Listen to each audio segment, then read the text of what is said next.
नमस्कार। मैं सत्येंद्र शर्मा रेडियो वार्ता की अपनी पहले श्रृंखला में आप सभी श्रोताओं का स्वागत करता हूं। पहले श्रृंखला का विषय है नेताजी सुभाष चंद्र बोस के जीवन से जुड़ा तथ्य जो उन्होंने देश की स्वतंत्रता के लिए किया। नेताजी सुभाष चंद्र बोस का जन्म 23 जनवरी 1897 को उड़ीसा में कटक के एक संपन्न बंगाली परिवार में हुआ था। भारत के स्वतंत्रता संग्राम के अग्रणी तथा सबसे बड़े नेता थे। द्वितीय विश्व युद्ध के दौरान अंग्रेजों के खिलाफ लड़ने के लिए इन्होंने जापान के सहयोग से आज़ाद हिंद फौज का गठन किया था। उनके द्वारा दिया गया जय हिंद का नारा भारत का राष्ट्रीय नारा बन गया। तुम मुझे खून दो मैं तुम्हें आज़ादी दूंगा का नारा भी इन्हीं का था, जो उस समय अत्यधिक प्रचलित में आया। हर भारतीय उन्हें नेताजी के नाम से संबोधित करते थे। कुछ इतिहासकारों का मानना है कि जब नेताजी ने जापान और जर्मनी से सहायता लेने का प्रयास किया था तो ब्रिटिश सरकार ने अपने गुप्तचरों को 1941 में उन्हें खत्म करने का आदेश दिया था। नेताजी ने 5 जुलाई 1943 को सिंगापुर के टाउन हॉल के सामने सुप्रीम कमांडर के रूप में सेना को संबोधित करते हुए दिल्ली चलो का नारा दिया और जापानी सेना के साथ मिलकर ब्रिटिश व कॉमनवेल्थ सेना से बर्मा सहित इम्फाल और कोहिमा में एक साथ जमकर मोर्चा लिया।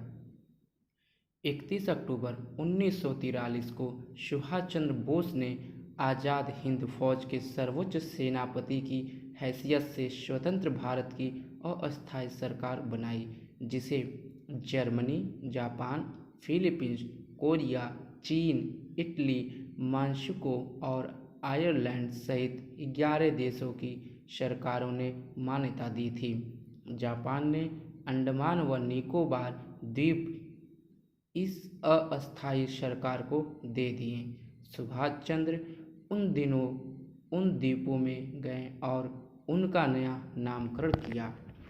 1944 को आज़ाद हिंद फौज ने अंग्रेज़ों पर दोबारा आक्रमण किया और कुछ भारतीय प्रदेशों को अंग्रेज़ों से मुक्त भी करा लिया। कोहिमा का युद्ध 4 अप्रैल 1944 से 22 जून 1944 तक लड़ा गया। एक भयंकर युद्ध था।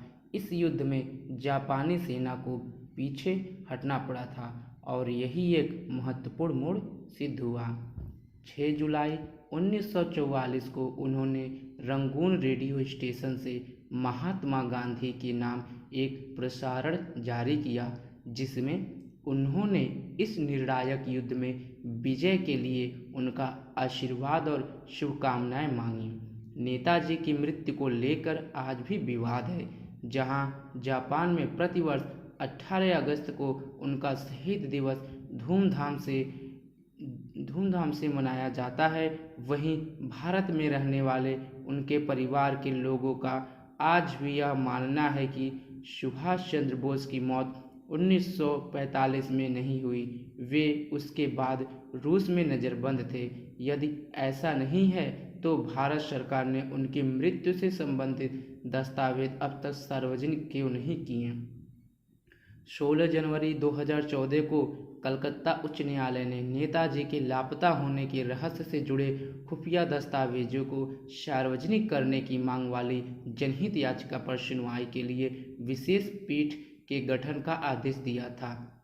आज़ाद हिंद सरकार के 75 वर्ष पूर्ण होने पर इतिहास में पहली बार वर्ष 2018 में भारत के प्रधानमंत्री नरेंद्र मोदी ने लाल किले पर तिरंगा फहराया।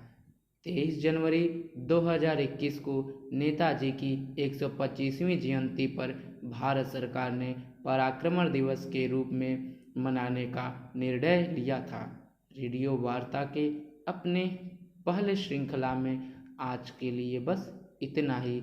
अब आप हमें इजाज़त दीजिए। नमस्कार।